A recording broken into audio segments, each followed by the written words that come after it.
everything there is to know about computers, okay? All the Twitters, I know them. My name is Matthew Kroll. And it keeps them quiet. They just stare at the screen, scared shitless. My name is Shahir Dowd. And this is the only podcast about movies, specifically the film this week, Logan Lucky. You know what's funny is I saw this with Jerome Mulligan from Black Men Can't Jump. And I was like, oh, I should invite you back because we did Logan with you last time. You should do the sequel. Yeah. And where is he?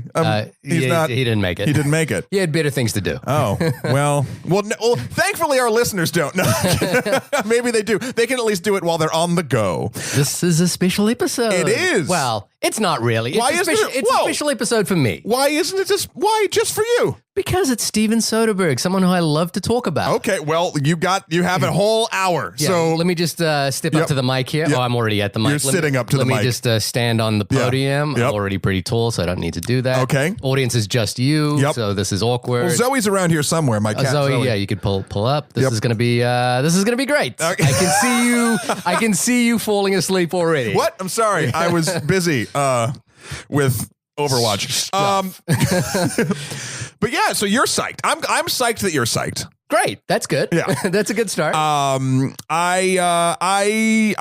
was looking forward to seeing this film. You watched the trailers, obviously? Yeah. And you did not? Or did you break your rule? I did not watch the trailers. Okay.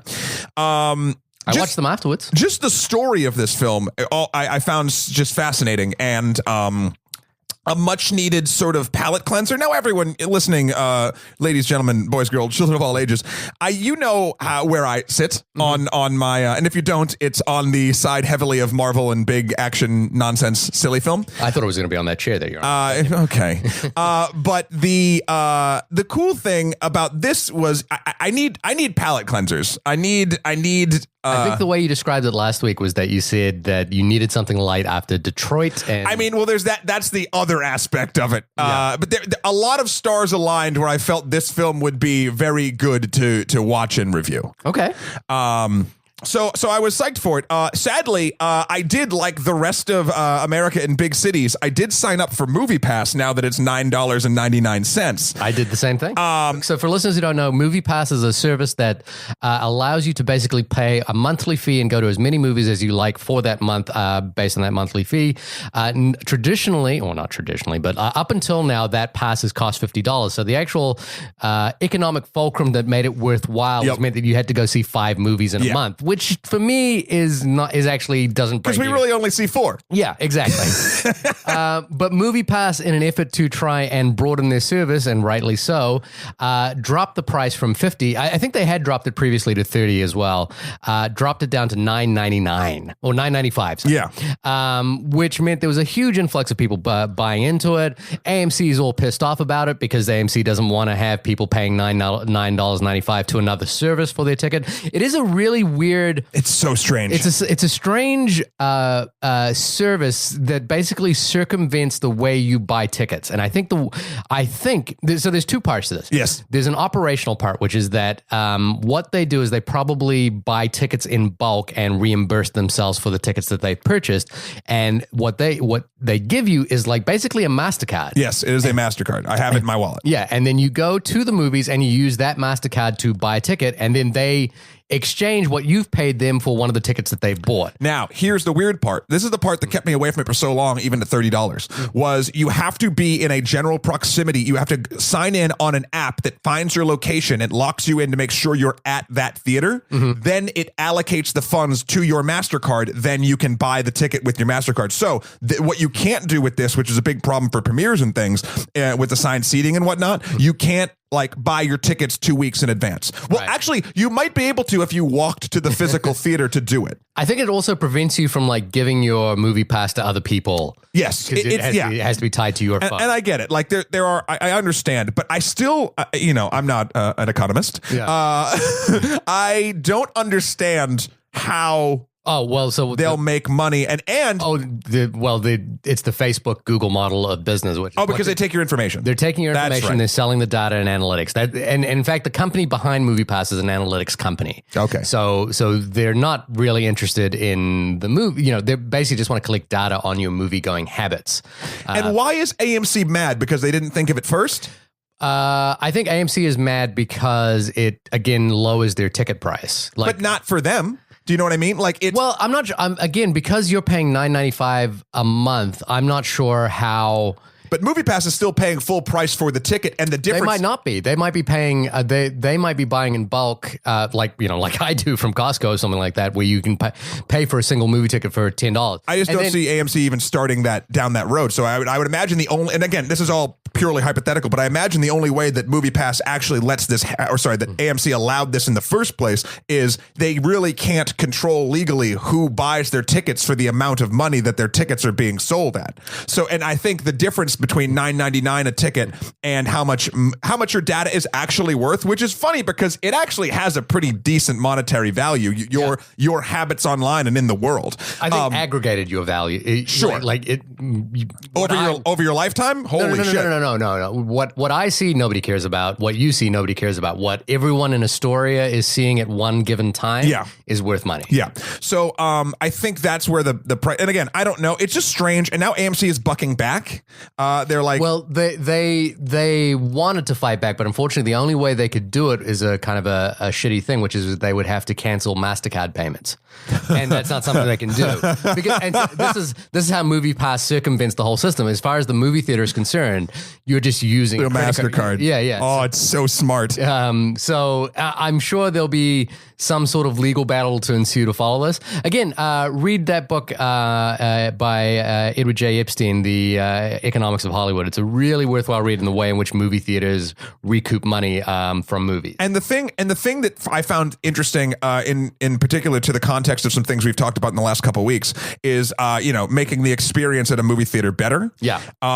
There's two sides to this. One, because it's technically cheaper for me, I won't care as much about the sort of premium. Mm-hmm. The other, so that's good. Yeah. The bad side is if they are actually losing money, the movies? Then that will hurt things as well. But I just don't see that happening. I really believe that they're paying full price per ticket. I'm not sure how exactly it works, to be honest with you. But I'm sure if you're a listener and you do know some of this, perhaps some of our listeners are economists or have read more about MoviePass than we have.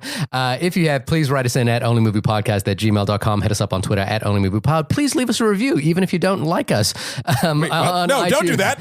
Oh, yeah, sorry. Let me backtrack from that. Please leave us a review, especially if you like us. There you go. No, that's not true. If you don't like us, leave us some constructive criticism. We appreciate that. Right. I'd rather the constructive criticism come in an email, however. Listen, beggars can't be choosers. That's also true. We'll take what we can get. Yes. Just talk to us. Yeah, go to iTunes, the only podcast about movies, and leave us a review there. We would greatly appreciate that. As people have been doing over the last few weeks, we appreciate everyone who's been writing us in and emailing. I think Detroit hasn't... I think the movie Detroit hasn't been seen a lot, so we haven't had a lot of listener feedback on Detroit. But if you got some, send it. Yeah, and definitely Detroit's going to lead us into a conversation in a couple of weeks' time about race and representation that I think is going to be really interesting. We've got a couple of really special guests coming up for that episode. So I'm very excited about that. I've been doing some reading, as I have want to do from occasion. Good. Books that I've wanted to read and now have an opportunity to do so. You do read good. I do read good, yes. I am a very good... You're a good reader. Good reader of words. Yeah. Words are your friends. Yeah. Not whole sentences, just words on occasion. Right. If you send me clickbait, I'm going to read the shit out of it. You will. At least the headline. But beyond all of the nonsense we've just talking about, we're talking about Logan Lucky this week. Well, and I think the MoviePass discussion really ties into the Logan Lucky discussion. Yes, because it's all different. Yeah. It's all different ways we're going to be able to see film. Because what we're talking about is money in the movies. Well, kind of all different ways to acquire the ticket to see the film. Right. Yeah. Steven Soderbergh is a favorite filmmaker of mine. As I said, a couple of weeks ago, I had an odd experience where I got to meet him very briefly. And it was one of those awkward ones where it was like, I know too much about this person's career, and I know that I shouldn't continue this conversation for too long because it's going to be awkward. He's a very lovely man. You had the editor's conundrum. Yeah. He's very lovely. And the thing, you want to do that thing where it's like, I want to talk to, it's like in The Simpsons, like, remember an episode such and such when this happened? And they're like, no. Yeah, exactly. You want to do that thing where you talk about this. I used to teach an editing class, and we would always culminate the editing class with one scene from Out of Sight, which I think is a masterful example of editing. You know what they should teach in editing class? class? What? It's sort of what I said, the editor's conundrum is when you're working in the industry as an editor, which I have done for a bit, it becomes increasingly difficult, say at like rap parties or things like that, when you see the talent and you want to go like say hi and have like an actual conversation with them. It's the same thing as a Soderbergh thing for you, because you've spent so much time with them in a sense, but they don't fucking know you. Yeah. So like it's always like, oh, you get this weird, like if you're self-aware enough, me and a couple other people I know, obviously we try to be, but I also know some people that absolutely are not, and you see them go over and you see the talent's eyes just sort of glaze over, and you're just like, oh, so they should teach that honestly in just like half a day. Just make sure you don't go up to talent and act like you're their best friend. I have a theory about commercial editing, which is that it is less about your talent and more about your ability to manage people and your speed. Yeah, and to basically inspire confidence in you so that people will leave you alone. And how much shit you can take thrown in your face from all different directions. But back to Steven Soderbergh. His first film, Six Lies and Videotape, inspired me to make one of my first short films when I was at college. I absolutely, when I watched Six Lies and Videotape for the first time, I was just blown away at the economy of it all. Sure. And the idea that you could make basically internal conflict between two people as dramatic as any action movie. Right. So that was amazing. I just, fell in love with Steven Soderbergh at that moment. I listened to his commentaries. His commentaries are great for everything. And then there's an interesting thing that happened with Steven Soderbergh, which is, and this is going to all lead into Logan Lucky, which is that he, immediately following Six Lies and Videotape, he released three films, which technically five. The last two kind of came out simultaneously in conjunction with a third film. So technically there's a period of 6 movies. You're just spitting a lot of numbers. Get to it. What are you talking about? He made basically 3 failures in a row. Okay. And he talks about this himself. He at the talk that I went to of his, he said, like, look, what I did as a filmmaker, nobody could do today. It's important that, like, Barry Jenkins, who just made Moonlight, the next film he makes has to be a hit. You can't do what he did, which was that he made 3 films that nobody saw, and completely flopped. If you remember, Six Lies and Videotape won the Cannes Film Festival. It also won the Oscar for Best Screenplay. Sure. So it was a big hit. He was only 26 years old at the time. And then he went on to make 3 films that nobody saw, nobody watched. They were all financial failures. But he says they were the most important films that he made because they allowed him to figure out what kind of filmmaker he actually is. Okay. Now, did he say why you couldn't do that today? He just thinks that the economic pressure to have success now is so great that no one can have a failure and bounce back effectively. Like if you think about, say, Josh Trank with first off, the thing that happens is if you make a small indie now, you're jumping straight into Jurassic World or Fantastic Four right. or whatever. And it's hard, Mark Webb, who directed The Amazing Spider-Man after 500 Days of Summer, has just jumped back with a film called Gifted, I believe, and nobody's going to see that movie. So, those kinds of films aren't going to do well in this market because we're all saturated with what they're doing with big superhero movies, tentpole movies. And they're using indie filmmakers for those, whereas exclusively it used to be, you had to be a big filmmaker to do those. And they're doing that to save money. Yeah. So he was just kind of like malazing about that period in his time. Save money and maintain control. Yeah. Then an interesting thing happened. He basically got put onto a film, Out of Sight, which was an adaptation of a Elmore Leonard novel. Came out around the same period as Jackie Brown and Get Shorty, which were also Elmore Leonard novels that were being made at the time. And it's featured 2 big stars, moderately big stars at the time, George Clooney and Jennifer Lopez. Mm-hmm. And Steven Soderbergh suddenly had a crisis of conscience. Now, again, this is one of those weird things where I'm paraphrasing what I believe is happening with Steven, it's so nice you could be here with us today. I hope he listens in because I hope he realizes how much of a fan I am. Do you really want him to know, though? No, I really don't, actually. So let's be careful what we wish for. So he did a thing, and Peter Jackson did the exact same thing when he got to make King Kong as well, by the way, is that he knew he was going off to make this big Hollywood studio production. And in the wake of that, he was like, I need to make something tiny, weird, and only I could make, just to make sure that once I've gone off into this like Hollywood movie deep end, that I don't lose my sense of self. And he made this fantastic movie that's available on the Criterion Collection, by the way, not on Blu-ray, only on DVD, called Schizopolis. And Schizopolis is this weirdo vignette movie featuring himself, basically a series of odd vignettes about this small town and a character played by himself in it, going through a domestic upheaval. But he does things like people speak in other languages that he's just made up, like someone will walk in and go, gaslight, drawer, set, window, computer screen, and the other person will respond and go, microphone cap, keyboard, and like they'll have this whole conversation where they're emoting in the correct way but using incorrect nonsense words. It's really great. Okay. He also did a film called Grey's Anatomy at that point, not based anywhere on the TV show. It was based on Spalding Gray's monologues, based on Spalding Gray's body. Yeah. Well, Spalding Gray committed suicide a few years ago, so well, great. I got to see Spalding Gray live. He's a wonderful, gifted spoken word performer and writer and actor. You've seen him, and unfortunately, he committed suicide a few years ago. So sorry to bring the mood down. Anyway, what has happened since then is that Steven Soderbergh has basically managed to carve out a career for himself where he's done. I guess you could call it one for the studio, one for him. Yes, that's something I want to talk about. It's a great thing to do. It's not quite that. If you look at his one for the studios, they are films like Erin Brockovich, Traffic, and Ocean's 11. Yeah. And doesn't mean a studio movie doesn't have to be bad. Shahir. No, they can be good. That's what I mean. His studio films aren't necessarily like pandering. So his, and then he does one for me, which is films like Solaris, Bubble, The Good German, The Girlfriend Experience, Shay, the 2-part 4. You would love this. Each film's 3 hours long about Che Guevara. And he's managed to carve out this really interesting career, which is that it's balanced by both a genuine pleasurable studio experience. So a film like Ocean's 11 is an all-out studio film. It features the biggest movie stars on the planet, but it has kind of an indie spirit to it, and it is kind of pleasurable in the way that old studio movies were. It's not dumb. It's fun. It's genuinely fun and entertaining. And then do these like kind of weird little movies like The Girlfriend Experience, which is Girlfriend Experience is incredible. So that's who Steven Soderbergh is.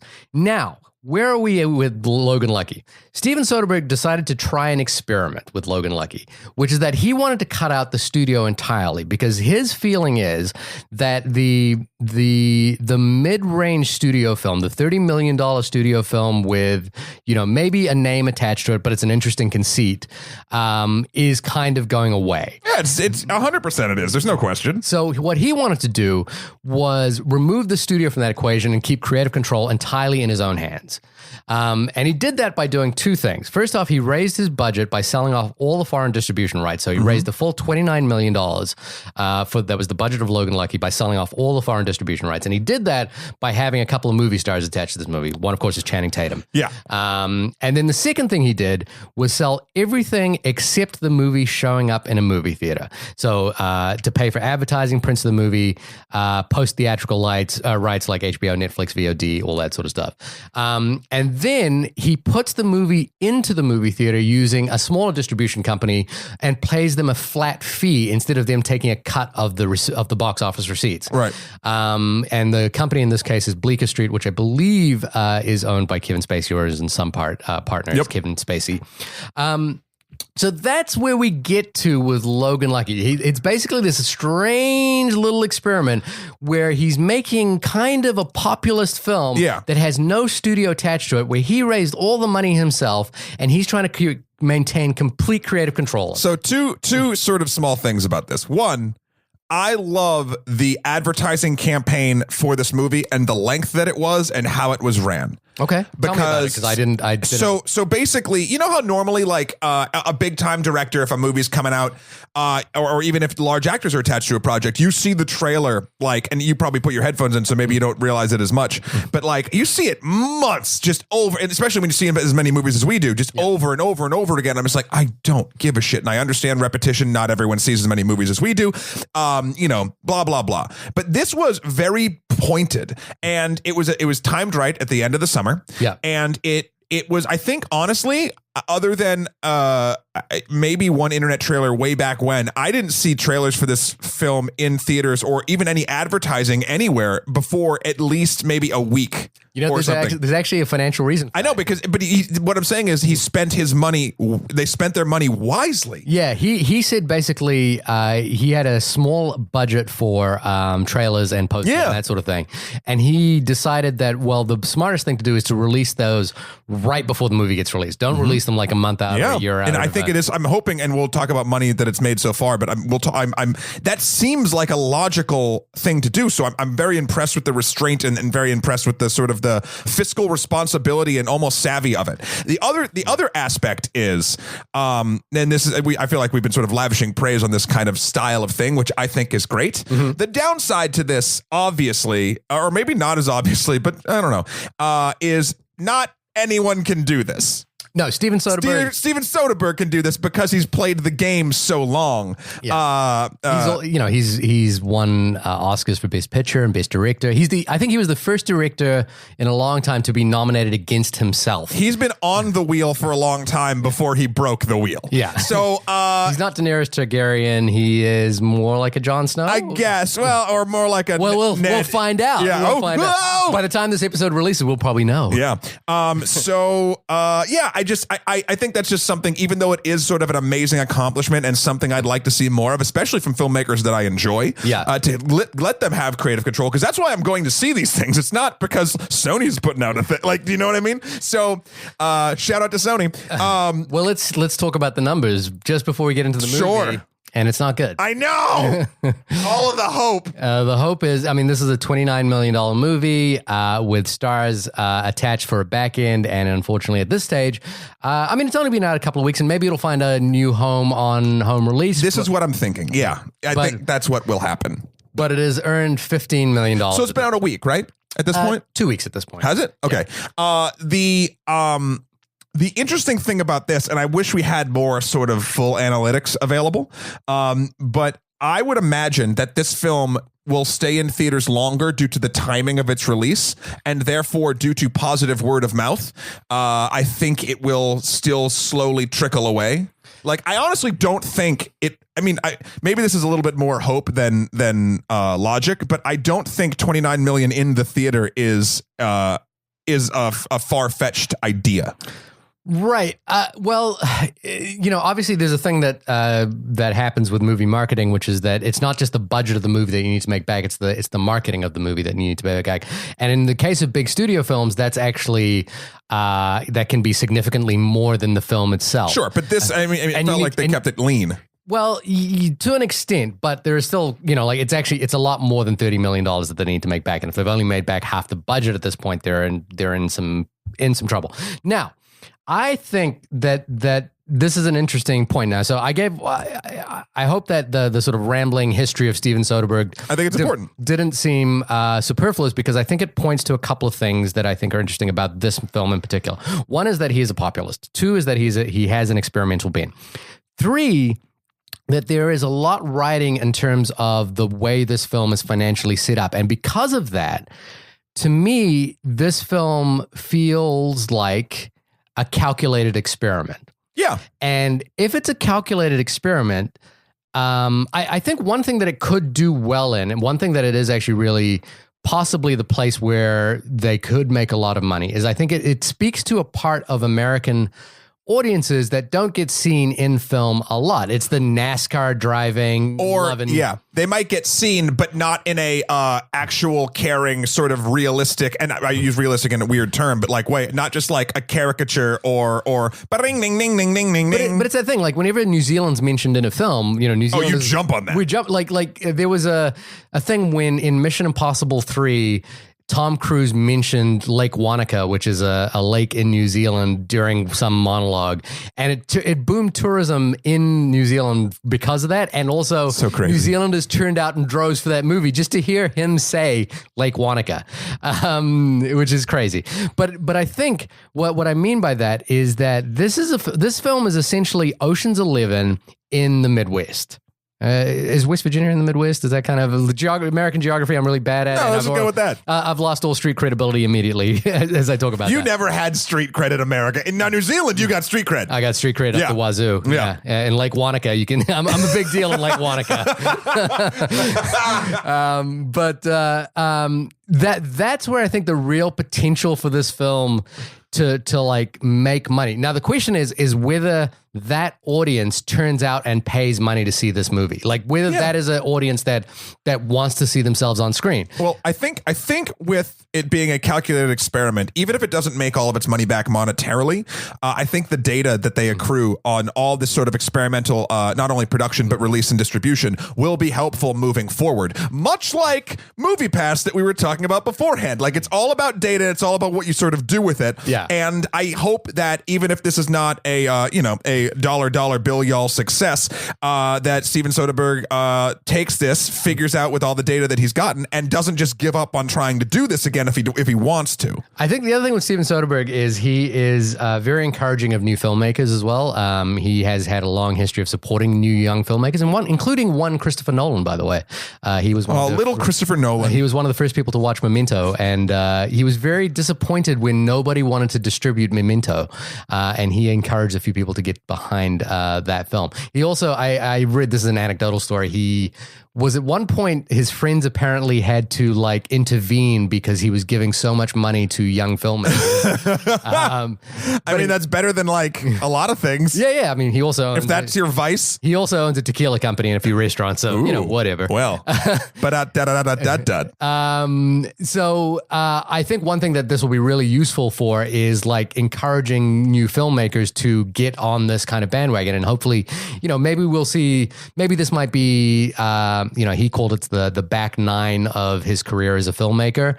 But if it is, we might see him evolve into a studio hit or something like that. Yeah. I mean, well, I don't know about that with the analogy of what he's trying. Well, kind of like a pseudo studio in a weird way. I think he would make it. No, I think he'd be great at it, but it's like he's literally trying to say, I'm okay, studios, thanks so much. So he'd have to like sort of make his own. Yeah, I get his own studio. Like Warner Brothers isn't going to be like, ooh. Yeah. But of course, he is the person that you would want to run a studio. He is cine literate. He makes money. He's the kind of person that should be behind a studio making decisions about what movies get made. And he knows how to write stories about stealing money. Exactly. So he's perfect for it. Yeah. And by the way, just out of curiosity, because he went into sort of a self-exiled retirement recently. Sure. And this was as we all do. This is the movie that came out. In that period, he also made The Nick, which is the best show on television that very few people have seen.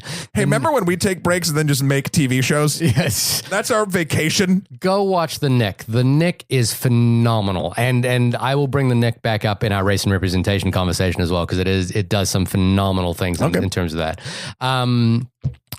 So with all that said, Matt, tell us what Logan Lucky is about. I would be delighted to recount the glorious IMDb description of this film. Two brothers attempt to pull off a heist during a NASCAR race in North Carolina. That's it. That's all I got. That's all they got. Yeah. It's a lot more than that. What'd you think of it, Matt? I dug it. I really, it's one of the few cases lately. Well, I don't know. I can go back and forth on that. I'll say it. It's one of the few cases lately that my hype level was exceeded by my enjoyment exceeded my hype level for it. It overperformed. Yes, for in my brain. Okay.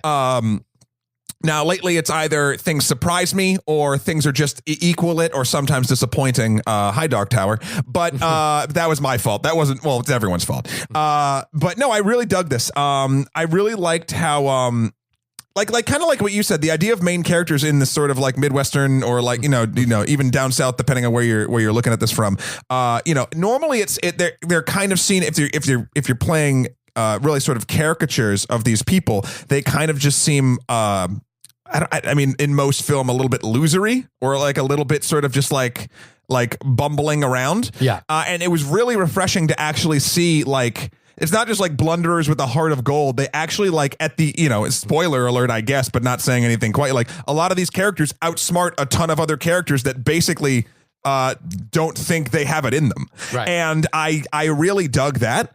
The characters are all great. I love, introducing Daniel Craig. Yeah. Oh, it's so good. That's just like, it's always on all the advertising in the film. It says introducing Daniel Craig. And you could just see the joy when he's playing Joe Bang in this movie, that the exuberance, he like can't wait to keep doing stuff like this. I know he's got one more Bond in him. And look, if you can't blame him, he makes a great Bond, but you can see that he's checked out. But if someone threw that much money at me to be Bond and I didn't want to be Bond, I'd be like, yeah, sure, I'll be Bond, whatever. It's not even just the money. It's like people treat you like James Bond. There's a great documentary on Hulu right now about George Lazenby, the Australian who played Bond. Right. The documentary is called Becoming Bond. It's fascinating. It's a really incredible insight into the line between which someone believes an actor is the character. It's so good. So yeah, I can see, certainly Daniel Craig relishing the opportunity to do everything that Bond is not in this movie. Whatever Bond is not in this movie, and it's not who Daniel Craig is in this movie. And also just a little side. Oh, and actually, all the characters seem to work great for me, except for the Seth MacFarlane character. He felt a little bit out of place. And this is the second time that Steven Soderbergh has used an American doing an English accent really badly. The last one being Don Cheadle in Ocean's 11 doing his Cockney accent, which was pretty bad. But it's not even the accent, man. Like, look, I like Seth MacFarlane's writing. I was about to say I love it. I don't. I like it. I think it has a good place. I also think we're inundated with it, at least in the bubbles that I inhabit, too much. And it has this lately, the last couple years, at least, again, in my opinion, has this weird, like, try too hard mentality to it. Yeah. Where, like, before it was, like, almost innocent and doofy and lovable. And now it's like, look how innocent and doofy and lovable I am. Like, that's sort of what I got. And then, of course, Catherine Watterson, just for purely selfish reasons, she's. So this film was populated by a couple of English people doing American by the way, West Virginia is eastern to America. Gotcha. So northeastern, I guess, kind of thing. Sure. I had to do my geography lesson there, but we've got a few people doing eastern coast accents really well. Yep. Daniel Craig and Catherine Watterson. Yeah. So I dug it. There was obviously a couple of problems, and then to be honest, and we'll talk about it once we get towards the end of the film. I don't know if it was the editing or the way the story was told or how it was presented, but I had some issues following exactly what happened near the middle of the third act. And normally... You're not the only one, I think. Yeah. Normally... Well, we'll talk about it. I don't think it's all my fault. It could be, but we'll see. You have a lot of internalized blame going on, don't you? Like Dark Tower is your fault. The Dark Tower.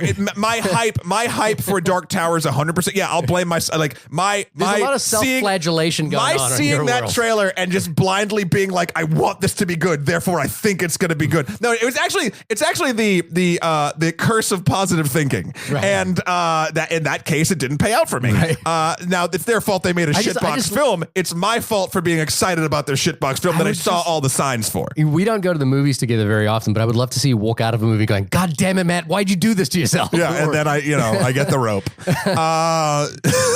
So Shahir, what did you think of one of your favorite director's newest movies? I am a little bit on the fence on this one. I think as a calculated exercise, I can understand why he made this movie, which is that he wanted to basically, the most successful films Steven Soderbergh has made are the Oceans films. And they're not my favorite films of his. They're good. They're lovely. They're entertaining. Although I don't think I saw 13.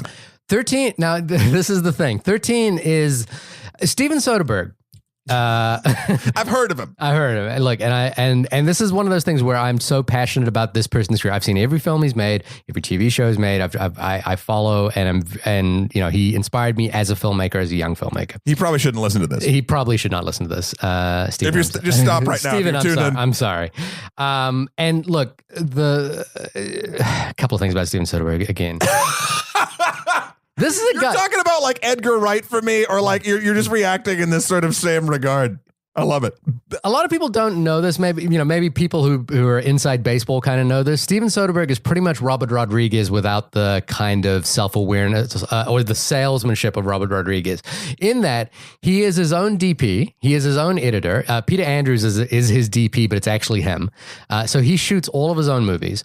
I think Marianne Bernhardt, who is his editor, is actually him. Wait, what do you mean is actually him? He just used pseudonyms for those roles. Oh, and I actually heard that the writer might have been a pseudonym for this movie. Rebecca Blunt, in the writer of this movie, is most likely him. In the case, what the hell? And I think the reason was that it's the reason why Robert Rodriguez can't shoot his own films anymore, is that if you're part of one union, you can't be part of another. So it was just a way to circumvent that. But look, this guy is a talent upon talent, and the problem is there's only been one other film where I felt that Steven Soderbergh has phoned it in. And I don't think he's never phoned it in on his smallest films. A film like The Girlfriend Experience, which he shot with a DV cam. If you listen to the commentary on it, he is as invested in that as every decision in Ocean's 11. The only other film I think he's phoned it in is Ocean's 13. Ocean's 13 is definitely a studio, let's just rehash what we have here kind of film. There's definitely... When he phones it in, though, it's still better than most, and that's the case with Logan Lucky. So you think he phoned it in here? I think here's the thing. Steven Soderbergh has no problem risking money, which is why he'll do a film like The Girlfriend Experience or The Informant, which is weird, yep. or 4 hours about Che Guevara out in the wilderness. I think when it came to the case that he was trying to prove a point with, can I raise my own money to make this film, and I need it to be a success, I think he fell back on the tropes that made him so successful with Ocean's 11. And I think that this film, the title here, that is self-referential in this movie is Ocean 7-Eleven. And I kind of agree with that. My main issues here are, I think the execution of the heist are wonderful. They're everything that we would expect from the man who rehashed Ocean's 11 and gave us film like Out of Sight as well. Out of Sight to me is this clear masterpiece. Okay. But I think that the writing of this particular film, which is one of the few scripts that he's written himself, tends to let it down a little bit. I think there's a wager placed that you mentioned at the beginning of this film, is that can these guys who are Logan Lucky, the sort of dim-witted brothers, pull off this heist? And for some reason, the movie enables them to be, Ocean. It enables them. I forgot Ocean. Was it Johnny Ocean? No, I forgot what Ocean's name is. Danny Ocean. Yep. Enables them to be Danny Ocean and Brad Pitt. I forgot his name in the film as well. Let's call him Brad Pitt. Yeah. In this NASCAR heist, in that they not only they know every single angle. Nothing quite goes wrong for them in this film, and then which is fine. We're getting into spoilers now. Let's just keep it. I haven't given a spoiler yet. I know, but I think to get further into what you're saying, I think some facts might have to be deluged. But then also, there's a lack of motivation to why this heist is so important to these characters. Like as far as we know, it's just money. But at some point in this film, these characters admit or acknowledge they could just go get another job, and one of them does. And so why is it so important that they go and pull off this crazy heist, which has got so many risks attached to it, which is gonna, if it goes wrong, lands them in jail? So I have a theory. Okay. So just to sort of, it's about Jimmy and Dylan Logan, played by Channing Tatum and Adam Driver. Adam Driver. Yeah. Now, Adam Driver is a one-armed war vet who works at a bar called Duct Tape, which I would drink at Duct Tape every night. Yeah. And Jimmy got fired from his I guess, mining. Yeah, no. They were construction because they were fixing the sinkholes underneath the stadium. Yeah. Because it was built on landfill. Yeah. And because he had a limp, they had to get rid of him for insurance reasons. And he previously was a college star quarterback. Sure. Yeah. Perfect. I mean, Channing Tatum was great. Both of them were. Adam Driver, man. Okay, real quick. Aside. I've been opposed to Adam Driver since Girls. I hated him in Girls. And ever since then, he's just been doing such amazing work that like I'm still like I didn't really like him as Kylo Ren, but like no, he did a really good job. And then oh shit, like I didn't particularly love the Scorsese film Silence. Yeah. But he did good in that too. And then like this is, I'm just like, okay, he's obviously an incredible talent. And in my own personal whatevers, I'm wrong. You should watch While We're Young, the Noah Baumbach film. You will hate him. Okay, great. So I can get back to homeostasis. But the thing about this movie and that I found interesting before even the third act is you're right. They were talking about like, oh, they could just get another job or whatever and blah, blah, blah. But the drive of this is Jimmy has a daughter named Sadie. Yeah. And who's adorable in the film. If you like adorable kids in movies, then Farrah McKenzie definitely checks that box for you. Who's like, adorable in all the, the right ways. She's like entering a pageant and like, just do it like whatever. And you can see in the beginning of the film, she's helping Jimmy fix a truck. Yeah. And they have a really loving relationship. Now, Katie Holmes, who plays Jimmy's ex-wife, has a new family with a new husband and 2 new kids, and they live in a big house, and the new husband owns like a car lot, and he's opening like another one or something. And they're moving to be closer to the new business that her new husband is. Now Jimmy just got fired. Jimmy can't make that much money that he needs to sort of stay near his family or even to hire a lawyer to fight against it. So when they're thinking about this heist, and you could tell Jimmy had been thinking about it for a while because he has like a funny list of like 10 things to do to pull off a heist on his refrigerator, which I thought was funny. They plan on robbing the Speedway on the slowest day because Jimmy doesn't want, he's not greedy. And that's even a thing on his list, I think twice, like don't get greedy. Yeah. He wants to just make enough money and for him and whoever's sort of helping him to like get what he needs and then go from there. So couldn't he just get another, if he needs to be near close to his daughter, couldn't he just get a job close? Like he's not tied down by anything. No, but I think they just made it, but like it was all happening so fast is what I was understanding. Right. And look, I'm not saying thieving is obviously wrong. I'm not here to like, but I'm saying in this character's mind, he made these allocations where, okay, he's going to do a bad thing, but he's going to do it like he's not going to go crazy. He's going to do a smaller bad thing. And then as he gets people involved, and there's a plan to get Joe Bang out of prison for the day that involves getting Dylan, his brother, locked up. Like as this is going, and then something happens in the film that makes it so they have to move the timetable. Oh, the construction company is pulling out because they're finishing early. Yeah. He has to move it up a week. Yeah. And to do that means it's going to be at the Coca-Cola 600, which is the largest event at the Charlotte Speedway. So now he's locked in. He has all these pieces moving. Yeah. And now he's locked in, and other people who might not have as restrained things as him as his brother, like Joe Bang and Joe Bang's 2 very caricature and hilarious brothers. Yeah. And even his sister to a point. Played by Riley Kerr. Yeah, it was great. Millie. Yeah. They're locked in, so they have to move forward. And then hold on. My last thing is, and we'll talk about the confusing a bit ending for me. They move forward, and I actually questioned until this like the sort of twist at the end. I was like, wow, he should have pulled out. You're absolutely right. They'd had that moment of we could just get other jobs and blah blah blah.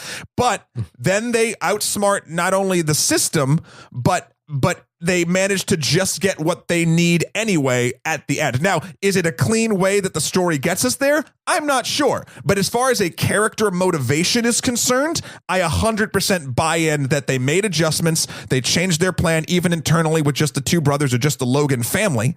And then they managed to still only take exactly what they thought they needed. Right. So, and again, the way this is presented, not sure if it's perfect. Yeah. The way that the characters are thinking about it, I think as far as that writing is concerned, it's fine. My problem is that, so for example, in Ocean's 11, Danny Ocean is committing this heist because the casino manager is marrying his ex-wife, who he wants to get back with. In Out of Sight, when it's George Clooney again, when his character wants to rob a bank, it's because he realizes that there's no place for him in the ordinary world. So he's just coming off a bad job interview, and then he decides, fuck it, I'm going to go rob this bank. And my problem here is that there's no clear motivational line for Channing Tatum to take this huge risk. When at the end of the film, he gets a job at Lowe's and says, I hope they keep me on. Now he's got money, so he can just take that job. But I don't see why it was so important to rob I don't know the exact amount. They even sort of, they're coy about it in the film, which was like, what is the exact amount that was stolen? It might be in the hundreds of thousands of dollars. Given that this heist required so many moving parts from so many different people, I would say it's a fair amount of money. But so this notion that he has to do this in order to move closer to his daughter, as opposed to just like getting, like, I'm saying, I understand, like, the movie needs to have, like, it doesn't necessarily need a reason for us to enjoy the heist. And I still think there is pleasure to be had in this movie, as Steven Soderbergh is very good at this sort of thing, as he's proven in 4 other movies by this point. But what I'm saying is that in this particular film, I don't think there's enough motivation that makes it make sense. What I get towards the end of it, and it's about 45 minutes of this movie is just the heist. Yeah. Is that we're just watching a heist being executed without really knowing why. Disagree. It needs I think, to execute. and I don't want. I'm going to say something. This is not an attack at you. Just know this going. I don't know how else to say it. I think I like that you got me on the defensive already. That argument is that of a privileged argument. Right. Now, both of us in what I'm going to say is, as far as financially is concerned, yes, we're not lavish by any means of the imagination, but we're not quite living paycheck to paycheck, and there are people, so many people that have a worse financial situation than us. Right. And I don't know what that is like. Right.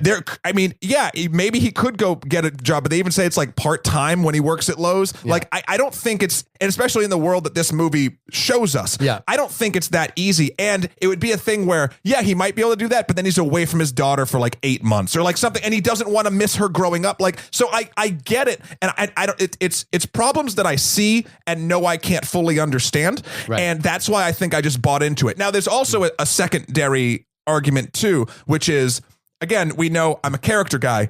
These characters are all so great. Mm-hmm. I might be overlooking the flaw that you're seeing because I like the characters so much, just like I might be overlooking the confusing third act because the movie charmed me enough. It's a charming film. So there's a lot of factors that made me not care, or I can logic my way out of it. I guess my point is that there's two parts to this. One is that I think that there is a logic flaw that the film doesn't bother to explain. It's not like, like you're talking about our own personal financial situations. I'm not in the same financial position that Walter White was in Breaking Bad. Sure. But I understand why he does what he does, because they give us the explanations of it in this particular, and then there's a secondary part to this as well, which is that we also get the sense through this film that Channing Tatum's character is a mastermind upon masterminds. He's thought of every single angle, and every other character thinks he's a dimwit.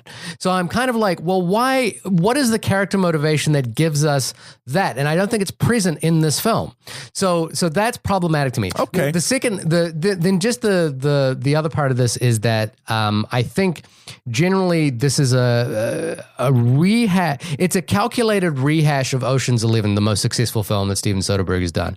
And I think it falls slightly into the category for me personally of Soderbergh phoning it in, which is that it. And again, phoning it in is probably the wrong term, because him phoning it in. If he's listening, he's gonna be pissed. Oh yeah, there you go. Or he'll be like, "You're right, Shahir. I can't believe you know me so well. Perhaps we should get dinner sometime." Yeah, that's exactly what's gonna happen. Yep.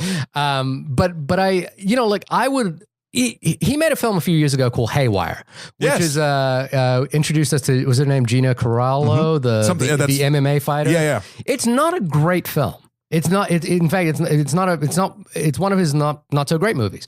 But I watched that movie and I go, I know why he made this movie. It's really a chance to showcase her, and it's really an opportunity to do something exciting that he hasn't done before. And in the case of this film, I think the risk and the importance of like studio financing itself has meant that he's kind of leant back on what he did with the Oceans film. I have a question for you. Yeah. And I don't know the answer. This is not leading. I am legitimately interested. Okay.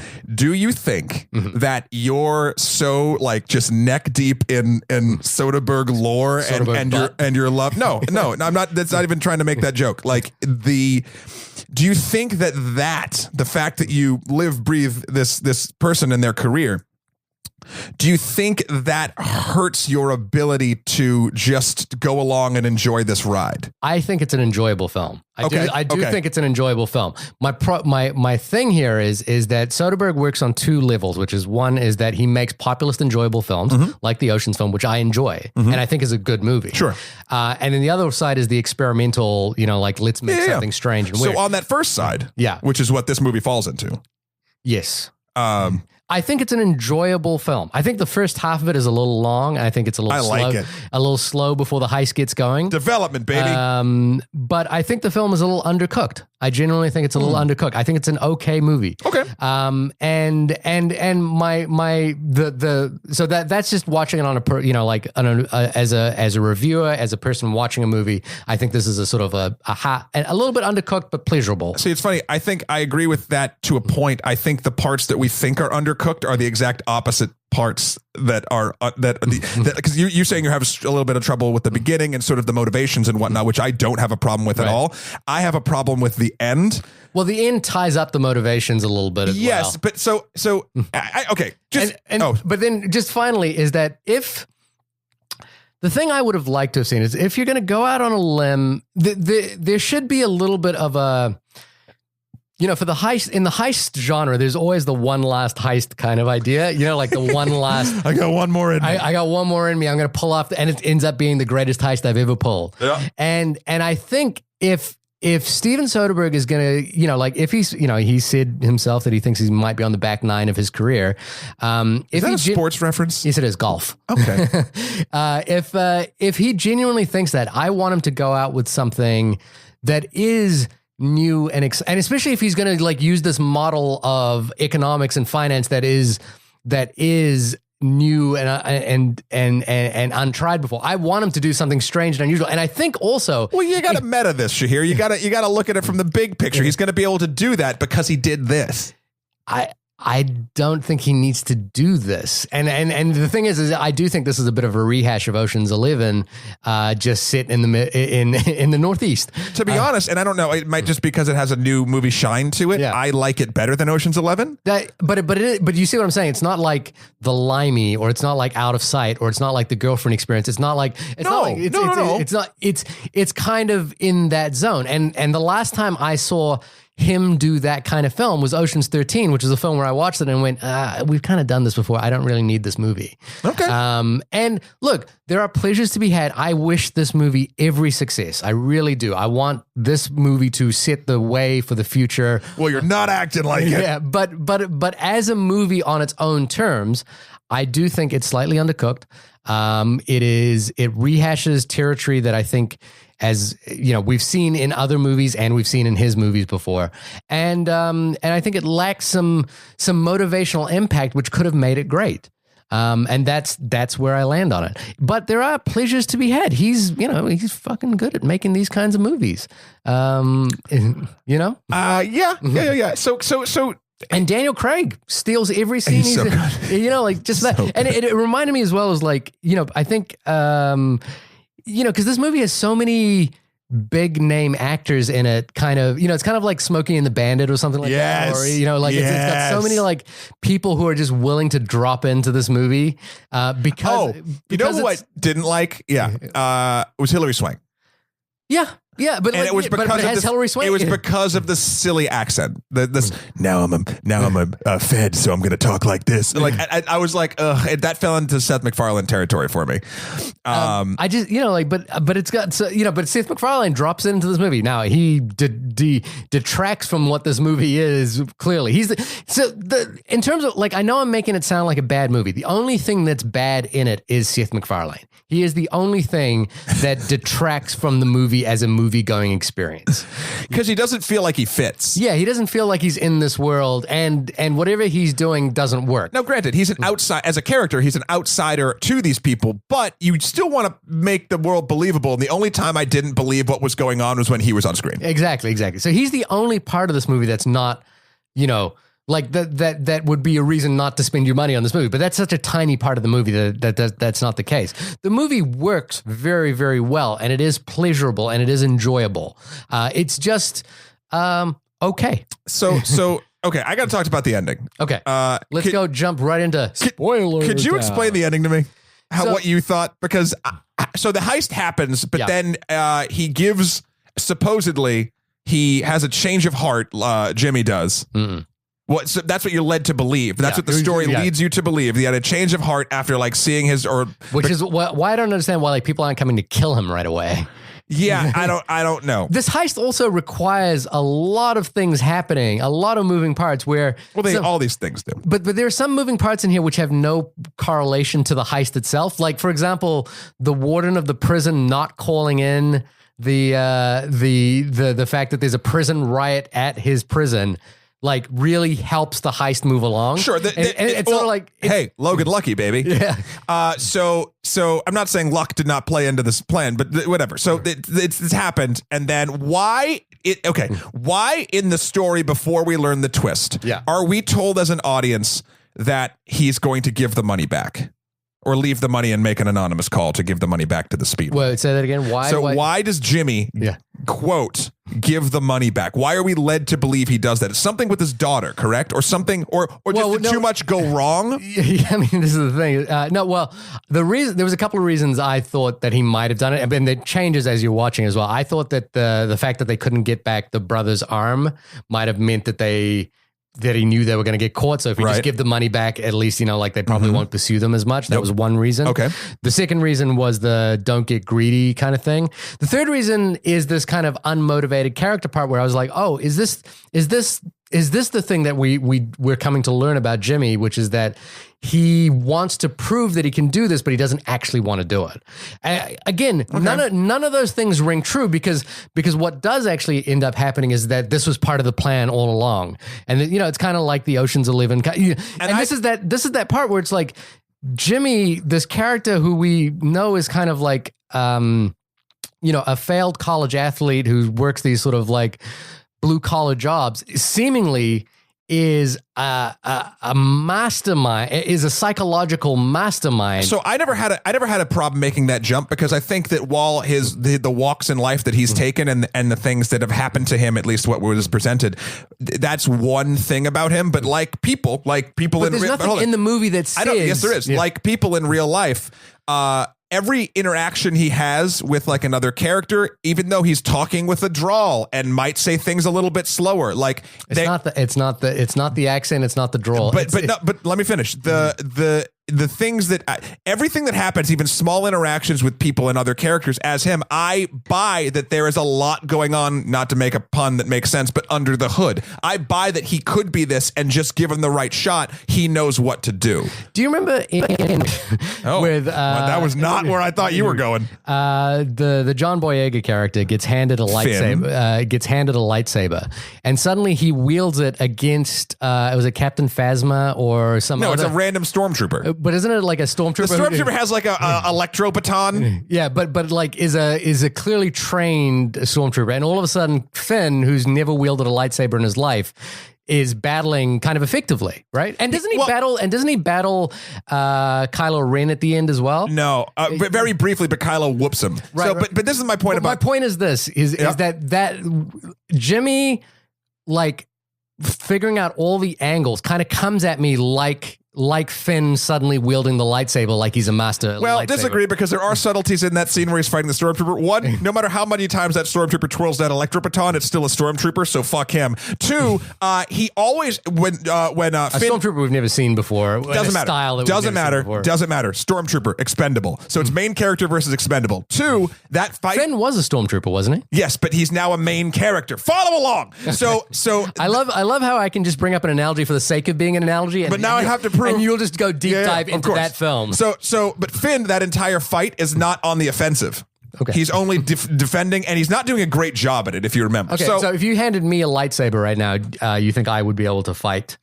Because you said one of the things in real life is that people demonstrate skills that you'd be surprised about. If you handed me a lightsaber right now, would you be surprised if I suddenly could fight? I mean, only because I know that you were almost a Black Power Ranger would I not be surprised that you knew how to fight. Right. I feel like we're losing the analogy with all these analogies, but I get what you're saying. Yeah. And I appreciate you trying to bring it back to a place where my Disney brain can handle it. Yeah. I just feel like, again, I never doubted for a moment that there was more going on in this guy's head than what was being presented sort of from a dialogue perspective. And to that point, I agree, and I agree if you can. That's Channing Tatum's work too. Yeah, and there's a scene. It's one of these things. What I love that this film does that so few films do is that it has a moment of silence where Channing Tatum, after he's been fired, is driving his car back, and he's driving, and I have got this dread in my mind that he's going to crash his car or he's going to do something really stupid. He's just been fired. He's angry. He flings the helmet in, but instead, what he does is he takes out his John Denver CD and he plays it, and he just kind of sits, and the movie just sits there silently with him for a few moments. Yeah. As he drives along. And if that moment of silence is enough to kind of get you into his headspace and to make you believe it, then I think that works. I find that there's still a lack of motivation for why, not just why he does it. I can kind of jump the shark to like why he does it, because money is a universal motivator. What my brain struggles with is the film letting me know that, oh, this guy, we've all thought he was a little bit of a doofus, or like his character, because I think at one point Joe Bang says, everyone says everyone says you guys are dim-witted, and you guys are as dim-witted as everyone says. Yeah. We are. Yeah. There's no point at which where there's evidence provided enough to make us believe the leap that I think there are. That this guy not only knew how to steal from the NASCAR, the Coca-Cola 600, but also outwit the NASCAR industry in terms of getting an insurance payout so that he would not be caught. And outwitting the FBI. There's luck moments in this movie, and there's outwitting. The reason I think the way he played the character made me believe he was smarter than he was presented. B, he actually had all the information to make all of these, with the exception of the insurance thing. Maybe he just knew how insurance worked, and it wouldn't be an actual person for a bit. But like, they accidentally blast into that room when they're working there, so he sees the room. He puts the pieces together. That I can understand. He has access and understanding to the location of, like, he couldn't just go rob a bank. He knows that. He doesn't know how banks work, but he knows that entire construction site like the back of his hand, and he knows that he found the place where the money goes. Does he know how prison operations run? Actually, yes, they talk about it because so one of the characters spent some time in prison. There was a whole thing about it. But does he know that the warden wouldn't call in? No, that's luck. That's luck. I mean, but the thing I can still see, and again, now we're getting real nitty gritty, and I have one more question I want to ask before the end of this. But that's just that just helps it. Even if the warden had called that in, you could there's a way to write that story where it still doesn't matter. And that would be a thematic point to this film that I think would be interesting if the warden had called it in and they weren't expecting. The other thing about this movie is the heist goes off pretty much without a hitch. Well, there's a lot of hitches actually. They run into Seth MacFarlane's character. They have people that can identify them on the scene. What does that have do? History with them. Well, what does that do? I thought, and this is again one of the things that I thought got confusing, was I thought that like one of the reasons he gave the money back was because there was just too many people saw them, too much kind of went wrong. The arm, them running into them in the basement, a couple people seeing I think the sister at one point. Like, it's just there was too much, and he's like, nope, no. So that's kind of what I thought maybe. But hold on, we're going a little long on the tooth in this. The last question is, so what actually happens? He quote gives the money back, but no, he didn't give all of it back. Right. So that's where I got confused. So what happened was that, again, this is the perfect... what had happened was... The perfect complicated plan is that, remember the door wouldn't open, the fence wouldn't open, and they were trying to figure out how to... Yeah. So again, he knew all the angles. So he knew the guy inside who was smoking, who put that little... buzzer beater thing there so that the door wouldn't open. Yep. This is, again, we hope you've seen the movie at this point. Yeah. He goes in, he opens the door, which allows Riley Kerr, his sister, to come in and take his place. And then the three siblings are just the ones left over, while the other... But why does that even matter? Because the plan was the two brothers were going to move them anyway. Riley Kerr I think I'm pronouncing her name wrong. Millie. The sister, Millie takes the garbage. They go and collect extra money, put them into garbage bags, which then his man on the inside actually tosses out with the trash. So his plan all along that we're presented, despite how it happens. This is the classic Ocean's, like, you thought I was stealing this, I'm actually stealing this. But it's just instead of stealing this money, you're stealing that money. That's what it was. And then he put it into, they threw it out with the trash with these like solid tags. Yeah, and they threw it into a landfill. They threw it into a landfill. And then this is the other part of like his genius plan. Now, this part he does explain at the end of the movie, which is that he waited until his cell phone was switched off. That's what it was. And then he went back to dig up the money. Now, of course, I don't know why all these people, these hardened criminals that he had basically enlisted, like an entire prison riots on the bay. Well, he pays off the guy who did the prison riot, which is fine. But he pays off Joe Bang in a very nice way that falls with this story. The two brothers. But none of them know about it. And we presume that this time period is like an extended time period because it was like 60 days for the thing. Yeah. And I think this is an editing problem. The Joe Bang, even when he gets out, because he's not presented with the money as straight away as, say, the guy who does the prison riot, who we learn about later, it kind of shows after that because of the release schedule of these people. Joe Bang is pissed off because, and he's like, he goes to try to find him. He goes and talks to the brother who's like, I've never seen him. And every character is like, not even he goes, Jimmy goes to visit his sister at the salon and she pushes him away. I think that was, again, part of the plan to look like they were all mad at him. But again, so this, look, I'm not saying that the ending is clean. In fact, I had an issue with it. I just was curious exactly, and that you've kind of cleared it up for me a bit. I was just a little bit concerned about the who and the what and then you know, like the stealing this amount of money versus like giving back that amount of money and then hoping that the insurance pays off the difference. You know, like and that will be the reason why the FBI will stop chasing them. It's kind of a.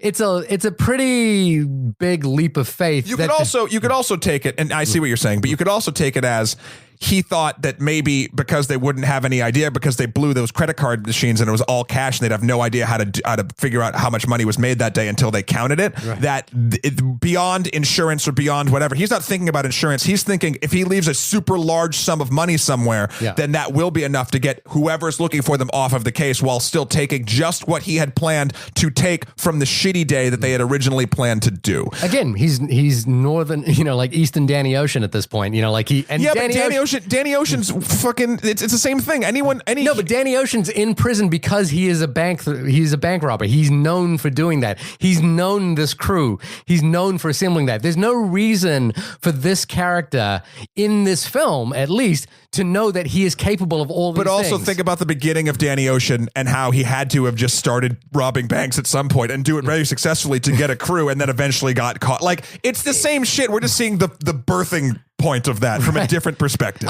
And look, I appreciate that you're kind of like forgiving the film because it is pleasurable. Like it is a fun experience to watch and everyone's having fun in the movie. My hot take on this is I love Ocean's 12. I think Ocean's 12 is the least liked Ocean's film, but I think we've already gone through the setup and the movie just gets so ridiculous and weird and strange that I kind of love it. He's not doing the female reboot, is he? No, he's producing it, but Gary Ross, who directed the first Hunger Games movie in Pleasantville, is directing. Awkwafina of Girl Code, Girl Code fame, famous more places than Girl Code, but one of my old cast members. I love her. I'm loving that she's killing it out there. Yeah, she's going to be on screen with Sandra Bullock. Yeah. There's a fun little short film that came out this week on Short of the Week, which Ivan Kanda, who is our friend from the Reviewed podcast, reviewed, called The Heist, which parodies the assembly of a crew movie from Heist. So check that out. It is a fun. It points to the kind of the well-worn tropes that this film kind of plays in. Oh, I like well-worn tropes. That means the tropes are warm and comfortable, and you can curl up with them and enjoy it. And again, by a fire. I appreciate that you're willing to let those things go. I think for me, they point to kind of my overall thesis about this film, which is that it is a calculated experience, that one that isn't as bold as I kind of hoped it would be given what he's trying to do. He didn't calculate for you, did he? He didn't calculate for me. Maybe he should listen more. I am the outlier. It's all right. So that's kind of your final thought, right? I mean, I liked it. I think you should go see it. I think you should give it your money. I think you'll enjoy it. And this is the other thing about this movie that I think is not enough. It doesn't happen enough these days.